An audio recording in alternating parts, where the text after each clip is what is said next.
Hello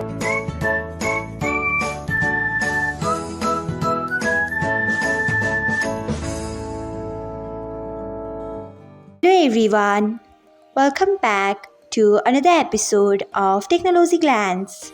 Today, in this video, I am going to guide you through how you can turn off vibration of Discover notifications on BIP. So, let's get started. Firstly, open BIP app in your device. Then tap on three lines icon. Next, tap on settings. After that, tap on notifications. Next, tap on Discover notifications. After that, you can see the option of vibration. Turn off it by tapping on it. Next, tap on Save.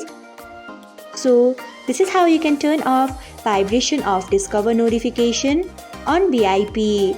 Thanks for watching.